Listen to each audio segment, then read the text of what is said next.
Yang terakhir itu ada kasus yang kita juga ikut support, itu kasus pembelian tanah yang akhirnya waktu itu kepala daerahnya kena.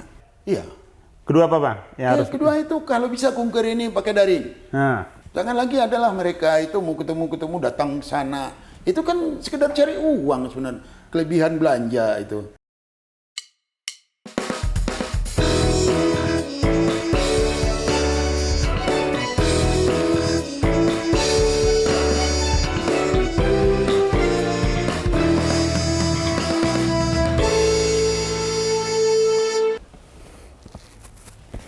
baik. Assalamualaikum warahmatullahi wabarakatuh. Kembali di Revol Official Channel. Hari ini kita berada di kota Bukit Tinggi, bertemu dengan seorang, ya boleh katakan tokoh gerakan civil society, narasumber saya ketika membuat disertasi. Beliau adalah Bapak Yong Happy. Sehat Pak? Alhamdulillah sehat. Tahun 2009 saya berkenalan dengan Bapak Yong Happy, tapi belum dengan orangnya. Dengan sebuah baliho besar di depan jam gadang, judulnya "Jangan Pilih Saya". Karena saya bukan caleg, saya pasti akan korupsi, pasti saya akan nipu masyarakat. Apa latar belakang isi baliho di 2009 ya? 2009 ya. 2009. Apa latar belakang baliho "Jangan Pilih Saya" itu, Bang? 2009 itu bertepatan dengan pemilu waktu itu ya, Bang. Iya. Apa latar belakang tuh, Bang? Waktu itu latar belakang kita cuman himbauan aja ya. Himbauan Bikin aja. himbauan supaya hati-hati memilih. Supaya hati-hati Caleg-caleg. memilih. Iya. Kenapa Bang jangan pilih saya? Karena bukan caleg. Iya, karena kita mencontohkan ke diri saya sendiri, Nah. gitu, jangan ke orang lain. Nah. Jadi saya contohkan ke diri saya. Gitu. Nah. Makanya saya bikin jangan pilih saya. Gitu. Tanggapan orang waktu itu, Bang? Sangat positif. Sangat positif. Sangat positif. Hmm, Sampai juga Bawaslu juga sangat positif. positif. Sangat positif. Kenapa di tahun-tahun berikutnya Bang? Tadi pasang lagi? Ya karena itu mungkin boomingnya waktu itu. Kalau Boomingnya waktu itu. dua kali kan juga nggak ini ya, nggak terlalu ini. Masyarakat juga udah nggak ini lagi nggak semangat lagi ngeliat lah ya. Nomor urut di spanduk itu kan nggak salah nomor urutnya 007. Iya. James Bond. Dapil Minangkabau. Dapil Minangkabau. Iya. Dan waktu itu menurut Bang Oyong gimana nanya? Hasil pemilu waktu itu berkualitas atau belum? Oh, saya lihat biasa-biasa. Biasa aja. Sampai sekarang masih biasa-biasa aja. Ya, masih biasa-biasa saja. Malah sekarang saya lihat itu yang jadi caleg yang banyak hambur-hamburkan uang. Yang banyak ngeluarin uang, makanya dia terpilih. Nah, kalau seperti itu sampai sekarang masih berlaku itu, kecenderungan itu. Iya, kecenderungan seperti itu. Yang salahnya masyarakatnya atau elit politiknya menurut Bang Oyong? Sama aja saya lihat. Sama aja. Iya. Karena memang masyarakat itu kalau nggak ada calegnya nggak ada uang juga dia nggak mau milih. Mereka juga nggak mau jadi tim sukses kalau nggak ada uang. Malah yang lebih parahnya kadang-kadang mereka itu suaranya mereka jual. Ya itu kan masih kita ketemukan. Jadi bagaimana cara demokrasi kita akan lebih baik kalau memang seperti itu, Bang? Ya, saya juga sendiri bingung ya. Karena saya lihat tambah lama itu masalah money politik itu tambah kuat. Ya. Sampai sekarang, dari dulu sampai sekarang itu malah di pemilu terakhir Di 2019. 2019 itu juga tambah ini. Yang menang yang duduk itu malah yang jor-joran ngeluarin uang saya lihat. Di pilkadanya? Begitu juga sama. Kalau mereka nggak punya uang, ya mereka kampanyenya sedikit, ya mereka ya sedikit juga dapat suara. Nah, berarti kalau konsekuensinya orang mengeluarkan uang dengan banyak untuk menjadi calon, artinya hukumnya tuh harus mengembalikan uang. Iya. Nah, saya juga dulu bikin LSM namanya ARA. Ya kita walaupun kemarin ini kita dukung salah satu calon, ya kalau menang kita tetap juga akan memantau kinerjanya. Jadi Bang Happy ini punya sebuah masyarakat sipil, organisasi masyarakat sipil namanya ARA, Aliansi Rakyat Anti Korupsi. Bisa cerita sedikit Bang Happy tentang kemunculan pembentukan ARA di Bukit Tinggi ini? Ya sebenarnya bukan kita ya, itu teman-teman dari LBH dulu yang bikin.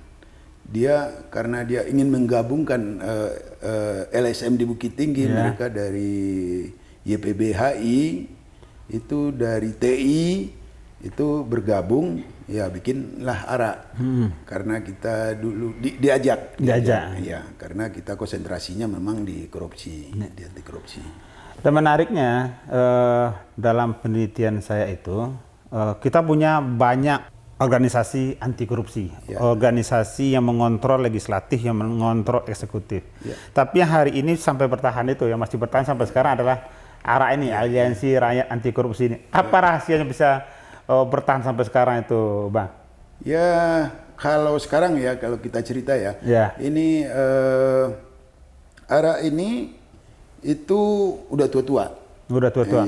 Aktivis di dalamnya udah tua-tua. Udah tua-tua. Ini lebih menarik lagi nih, aktifnya udah tua-tua. Karena ada yang umur 77 tahun. Ini sebenarnya karena kemauan aja ya, karena kepedulian. Dan kita juga tidak tidak mencari untuk bekerja, kita patungan aja. Karena kita udah punya usaha yang lain. Jadi personilnya punya usaha yang lain. Makanya kita bisa jalan. Tidak mencari uang dengan ARA? Oh enggak, kita enggak. Kita juga enggak pernah minta bantuan ke Pemko. Walaupun itu ada, bisa kita lakukan.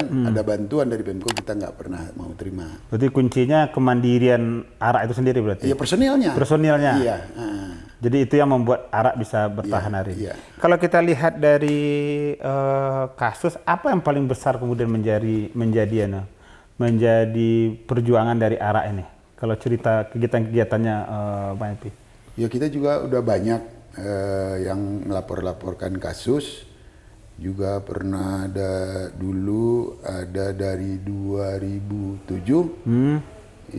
2004 pertama kali, 2005 kita laporkan Pak Sabanto.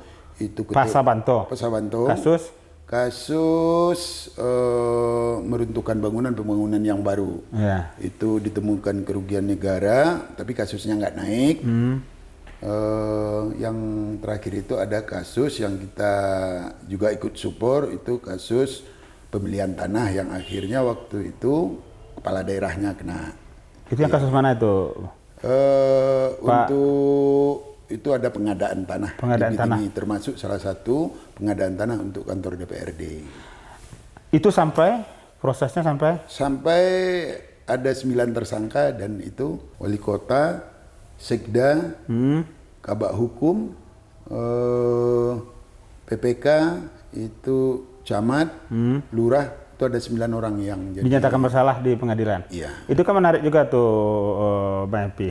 Banyak di mana-mana orang mengkritik korupsi, kan, tapi banyak juga yang tidak terbukti. Nah, apa bisa diceritakan ke kita bersama ini tentang kesuksesan contohnya dalam kasus pengadaan tanah itu, Bang Happy? Ya kalau kita cuma memantau aja, bikin laporan kita pantau aja. Pantau aja? Iya, itu kan sebenarnya ada kemauan dari penyidik juga, dari kejaksaan waktu itu. Waktu itu kejatinya Pak Bagindo Fahmi. Itu yang sebenarnya kasus ini terbagi tiga. Yang Kajari itu kabak hukum, camat yang jadi tersangka di Kejari Bukit Tinggi. Terus yang Kajati itu ngambil kasus kepala daerah dan sekdanya. Habis itu PPK-nya yang terakhir, karena waktu diperiksa waktu itu dia sakit jantung. Akhirnya belakangan dia diangkat kasusnya, itu di Kejari lagi. Nah, di ARA sendiri tugasnya apa sih tuh, Bang, selain melaporkan? Oh, kita mencari data. Mencari data, melaporkan, kita pantau. Sekedar itu aja, nggak ada yang lain. Nggak ada yang lain? Ya kita cuman... Itu kan biasanya prosesnya panjang tuh. Iya. Kadang-kadang yang LSM atau lembaga masyarakat sipil yang memantau itu kan kehabisan energi biasanya kalau sampai di ujungnya, sampai akhirnya hilang aja. Kita juga bertahun-tahun menunggu Kita tabah aja nunggu, kita tanyakan sampai di mana kasus kita ini. Kita tanyakan terus. Yang penting nggak patah semangat lah. Walaupun udah 2-3 tahun kita nggak patah semangat. Sehingga akhirnya bisa hasil seperti itu. Iya. Nah setelah itu masih ada gerakan ARA setelah itu. Banyak yang laporkan baik ke Polda, ke Kejari, atau ke KPK.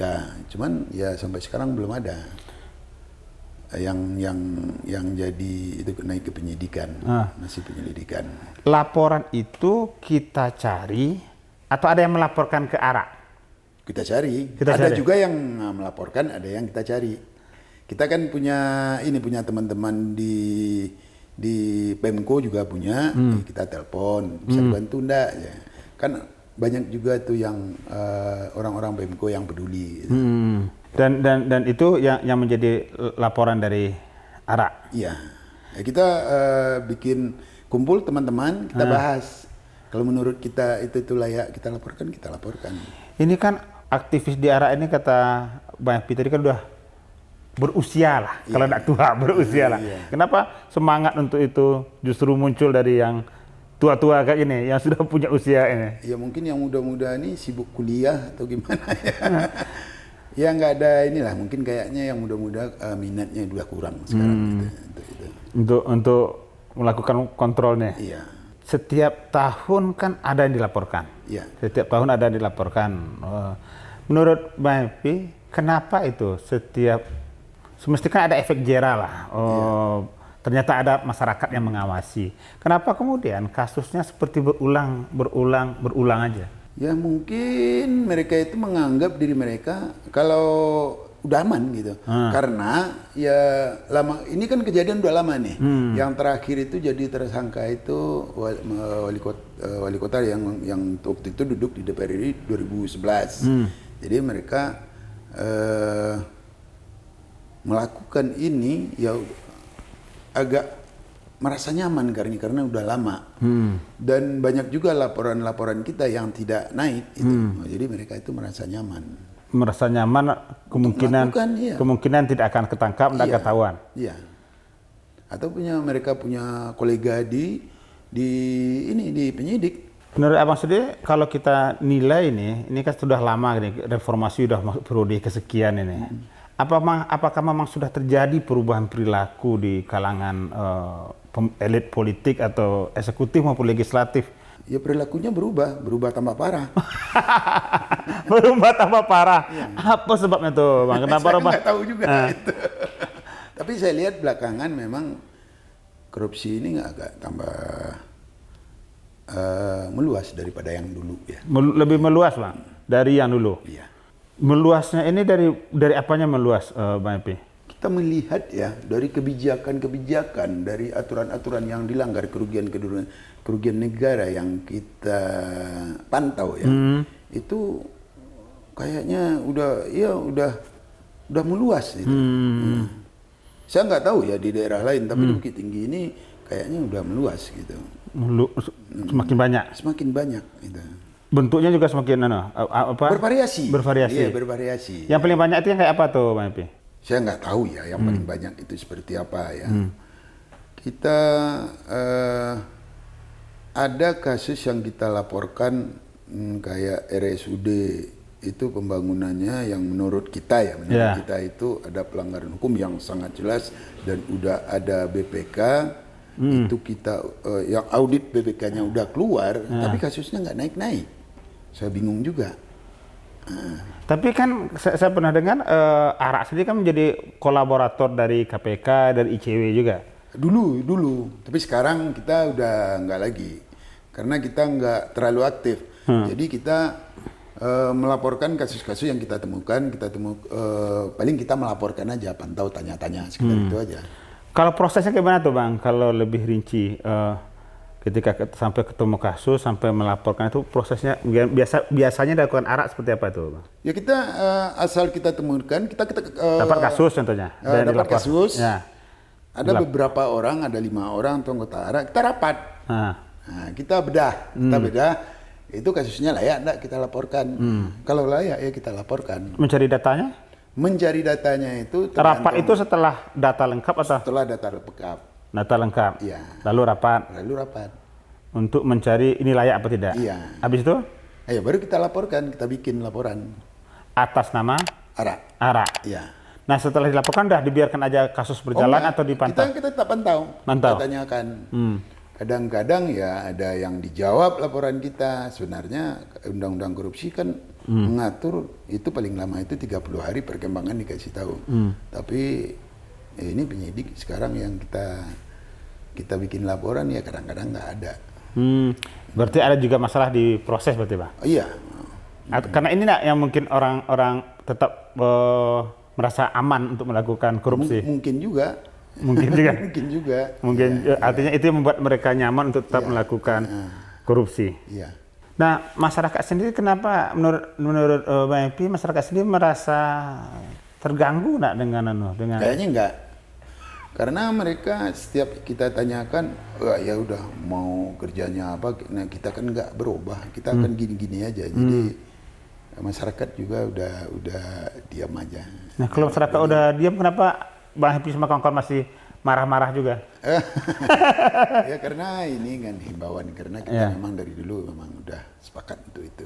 Untuk ini Bukit Tinggi ini kan kota kecil cuma, Bang, kota kecil kita saling kenal. Ya. Orang yang abang mungkin adukan pasti kenal. Iya. Nggak ada kendala psikologis tuh, Bang? Memang dulu pernah ya, yang waktu laporkan itu kan rata-rata pegawai itu. Pegawai itu istrinya datang ke rumah. Setelah dia keluar dari penjara ya, supaya kasusnya dengan memperpanjang, supaya ini suaminya jangan dipecat. Kita kadang-kadang tersentuh juga. Tapi kalau kita biarkan, itu kan nggak bagus juga. Dan berarti tetap aja harus. Tetap aja ya. Nah, upaya untuk kan ada ini ada pencegahan pernah apa yang dilakukan? Ada dilakukan ARA itu, Bang? Itu sangat banyak. Tapi kita tetap telepon. Ini kerjanya ini salah ini nggak benar ini nggak benar. Kita person kita telepon. Misalnya kalau kita ketemu kepala dinasnya atau PPK-nya, kita tetap telepon dikasih tahu. Dikasih tahu. Dan biasanya ada perubahan, Bang? Enggak juga.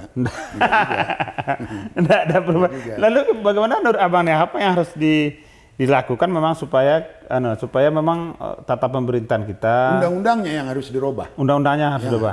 Iya. Saya melihat kalau memang undang-undangnya lemah, maksudnya yang lemah itu ancaman ya. Ancamannya. Iya. Ini memang ancaman yang harus diperberat. Dengan ancaman seorang baru takut. Saya merasa seperti itu. Mereka itu melakukan korupsi kalau minimal hukumannya 8 tahun ya mereka takut juga. Dan sekarang itu yang masih sangat lemah mungkin. Iya. Karena juga saya melihat tuh di aturan itu kayaknya kalau melanggar pasal 2 itu minimal 4 tahun. Tapi banyak juga yang saya ketemu 1 tahun, 2 tahun. Nah, mungkin pertimbangan hakimnya ya. Nah, padahal undang-undang menyatakan itu minimalnya ada. Minimalnya ada. Nah, itu mereka kalau misalnya kena 2 tahun, mereka itu dipotong ini, mereka menjalani 1 tahun 2 bulan, habis itu lepas, ya makanya mereka tambah berani. Nah, Bang tidak merasa sia-sia atau mengajukan banyak laporan, tapi kemudian hasilnya seperti itu? Ya kita ini aja, yang penting kita laporkan lah. Gitu, melaporkan. Iya. Sebagai masyarakat ikut mengontrol itu. Karena kan di undang-undang kita kan disuruh. Tetapi sebelum ada masyarakat sebenarnya kan ada DPR, DPRD, ada legislatif yang sebetulnya mengontrol eksekutif. Menurut Abang fungsi kontrol di legislatif kita bagaimana? Lemah sangat. Kenapa gitu, Bang? Ya karena mereka udah sibuk kungker. Bayangkan saja bisa mereka itu dalam sebulan itu kungkernya 3 kali. Kalau 3 kali berarti kan habis waktunya 3 minggu keluar. Mana untuk mana untuk masyarakat, mana untuk pengawasan lagi. Mereka juga takut. Misalnya kalau mereka itu terlalu kontrolnya kuat, nanti kungkernya nanti dibatasi juga oleh eksekutif. Dan berarti ada masalah juga di legislatif kita? Ya masalahnya itu. Mereka itu lebih rapat itu, mereka itu ramainya kalau memang untuk membahas untuk kungker saya lihat. Kalau untuk masyarakat mereka ogah-ogahan. Ya, ada kasus sekarang di Bukit Tinggi masalah pergantian anggota dewan ribut mana? Iya, iya kalau saya melihat kalau pergantian anggota dewan itu kan kewenangan dari partai. Iya. Ya, kita nggak ikut-ikut itu. Nah, tapi kenapa nggak ada kontrol juga kepada legislatif dari masyarakat kita? Ini kayaknya Mbak Epi lebih suka ngintai-ngintai eksekutifnya daripada legislatifnya nih. Ya, ya mereka paling juga yang dicari mereka itu dari kunker ya. Itu udah rahasia umum ya. Paling kita ngelihatnya ada markup dalam perjalanan, ada fiktif nggak? Paling itu aja yang biasanya ada hasil pantauan kalau Abang? itu ada temuan, kalau kejaksaan mereka kirim surat suruh kembalikan. Kalau ada ketemuan dari BPK itu disuruh kembalikan. Nah, biasanya gini Bang, jadi kalau masalah transparansi dan akuntabilitas ini kan biasanya anggota dewan atau eksekutif biasanya kan dia melakukan transparansi dan akuntabilitas secara yuridis, secara hukum. Artinya secara hukum, secara aturan mereka sudah memenuhi aturan untuk kunker, untuk membuat yang lain-lainnya lah. Tapi sebetulnya dalam kepentingan masyarakat kan juga penting adalah akuntabilitas ke masyarakatnya. Jadi dia ketika dia mau pergi contohnya ke Bali contohnya, mau melihat perkembangan pariwisata di Bali contohnya. Nah, semestinya kan kita bisa, dia juga harus memberikan laporan ke masyarakat. Apa hasil dia ke Bali? Nggak pernah ini. Jadi saya ngelihat sampai sekarang itu saya kadang pikir ya, kita itu ada pembatasan PPKM ya. Iya. Itu ada pembatasan untuk masyarakat untuk apa? Melakukan temu muka gitu. Iya, tatap muka. Tatap muka ya. Saya kadang-kadang berpikir kenapa ini Mendagri ini tidak mengeluarkan aturan tentang kunker pakai daring. Betul Bang. Betul Bang. Itu ongkos ini jauh berkurang. Iya. Mereka nggak keluar daerah, di sini aja di kantor ini, di sini aja. Pakai layar lebar, kemudian kunker. Ini harusnya jadi terobosan oleh Menteri Dalam Negeri ini. Iya. Ini kan uang, kan banyak menghambur-hamburkan uang mereka itu. Mereka yang cari, misalnya kelebihan dari kunker ini, kelebihan yang mereka cari. Kenapa? Karena mereka udah dimanjakan dari awal. Iya. Saya memang yang nggak setuju itu ya. Iya. Yang pertama itu mereka dikasih pinjaman. Maksudnya Bang, pinjaman? Mereka itu kan setelah duduk baru aja dilantik itu bank Nagari itu, kalau kita di sini ya Bank Nagari itu udah datang tuh pinjam uang 700, 500 juta. Mereka punya gaji itu tinggal sedikit. Selebihnya tuh nyicil utang. Iya. Harusnya itu jangan dipinjam karena biar mereka juga punya tanggung jawab kerja. Bayangkan kalau mereka sudah ambil uang, mereka enggak takut di PAW karena gaji udah terima duluan. Jadi satu, enggak boleh pinjam. Iya. Kedua apa Bang? Kedua itu kalau bisa kunker ini pakai daring. Jangan lagi adalah mereka itu mau ketemu datang sana. Itu kan sekedar cari uang sebenarnya. Kelebihan belanja itu. Kelebihan dari uang jalan. Kan berhubungan tuh Bang, pinjam ngutang dulu, maka cari uang dengan kunker. Iya, karena mereka dengan mereka udah pinjam, mereka mungkin beli tanah, beli kendaraan, beli rumah kan, atau bayar utang. Itu mereka nggak ada uang untuk belanja, kekurangan mereka. Sementara ada iuran dari partai, mereka untuk apa namanya tim-tim mereka dulu yang mereka itu kan mereka akan harus perhatikan. Iya. Jadi saya melihat yang paling penting itu kunker ini dihilangkan. Iya. Harus daring. Sebetulnya pelajaran kita sekarang dari pandemik ini itu ternyata orang ujian disertasi aja bisa pakai daring. Artinya kalau secara akademis itu kan ujian disertasi itu menjadi dapat doktor itu kan sebetulnya adalah sesuatu yang paling tinggi lah tingkat keilmiahannya. Ternyata bisa dilakukan oleh secara daring. Saya lihat kemarin itu menarik tuh Bang, ketika PSSI mempersiapkan berapa tuh U18, U23 itu untuk Piala Asia itu, Piala Asia kalau salah saya itu ternyata TC-nya pakai daring juga. Padahal kan latihannya fisik itu ternyata bisa daring juga. Kenapa kemudian jika hanya untuk mengetahui apa yang dikerjakan oleh DPRD di daerah lain, kenapa nggak daring juga? Kalau butuh mana contoh perdanya, kamu bisa dikirim aja filenya. Ya, misalnya dia mau bertemu dengan pimpinan di Bali ya, atau di Semarang atau di Jogja dengan anggota dewan sana. Ya ketemu aja lewat daring. Apa salahnya sih? Bisa mereka 6 jam. Ya, saya juga banyak berteman dengan SKPD ini pegawai itu. Kunker-kunker itu paling mereka duduk di sana ngobrol setengah jam, tanda tangan tuh mereka balik lagi. Itu saya temukan seperti itu dari luar yang datang di sini ya. Saya kebetulan duduk di tempat mereka, di tempat SKPD. Itu mereka cuma tanda tangan aja. Datang mereka itu anggota dewannya 5 dengan sekuannya yang mendampingi lah. Ada dengan SKPD terkait, sekedar tanda tangan aja. Itu mereka pergi lagi, nggak ada yang dibicarakan. Menghambur-hamburkan uang. Iya. Dan itu perlu terobosan. Perlu. Jadi salah satunya kunker ini harus daring.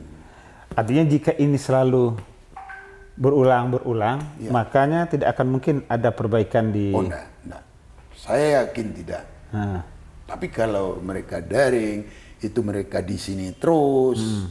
Nggak ada kunjung keluar, mereka juga banyak bertemu dengan konstituennya, ya dengan masyarakatnya. Ini akan berubah.